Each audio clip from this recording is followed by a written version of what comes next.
Imagine this: Oscar-winning actors, British royalty, and even presidents of the United States. What if I told you there is hard evidence placing some of the most powerful people on Earth on a private, secluded island?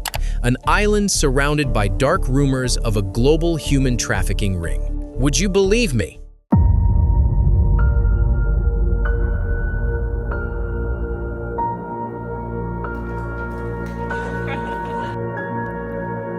Welcome back to the channel. Today, we are sailing into the dark waters of the Caribbean to a place officially known as Little Street James. But to the locals, it was known by a much darker name: Pedophile Island. This was the private sanctuary of the infamous billionaire, Jeffrey Epstein, a man who seemingly had it all: endless wealth, absolute power, and perhaps most dangerously, the darkest secrets of the global elite. The million-dollar question is, what was actually happening on this island?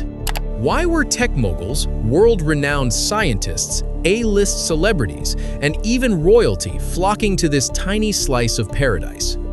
Stick with me, because some of the names tied to this web might completely shock you.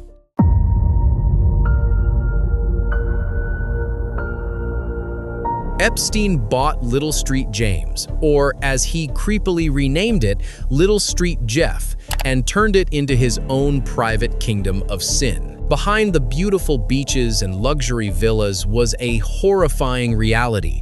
This island was the headquarters of a massive human trafficking and abuse network. Countless young women and underage girls were lured there with the promise of legitimate work, completely unaware of the nightmare awaiting them.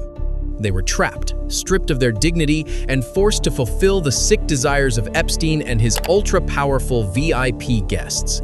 The survivors have spoken out, carrying lifelong trauma from the horrors they endured there. But why did Epstein do it? Was it just for his own twisted pleasure?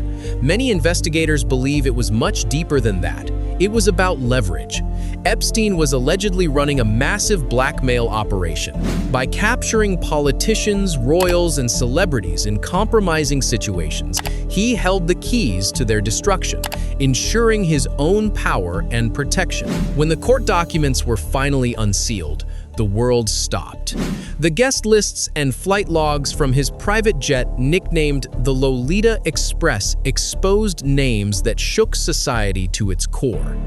We are talking about people like Prince Andrew of the British royal family, former US President Bill Clinton, and even Donald Trump, who used to socialize heavily with Epstein before a highly publicized falling out.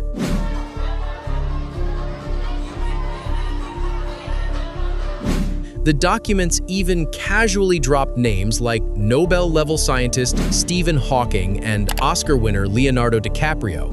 It was an absolute earthquake for the global elite. But just as the walls were closing in, the story took a turn that no Hollywood screenwriter could invent. On the 10th of August, 2019, while awaiting a trial that would have exposed everyone, Jeffrey Epstein was found dead in his maximum security jail cell.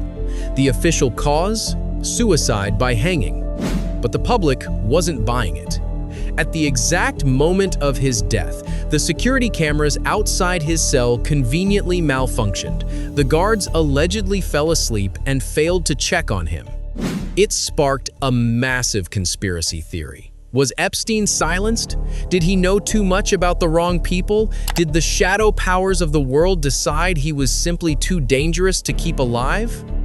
Dead men tell no tales, and Epstein took his secrets to the grave, but the victims are still here. They are still fighting for justice. So, what do you guys think? Do you believe the official story, or was Epstein's death the ultimate cover-up organized by the global elite? And what really happened behind closed doors on Little Street? James, drop your thoughts in the comments below. I read every single one. Don't forget to like and subscribe for more deep dives into the stories they don't want you to know. See you in the next one.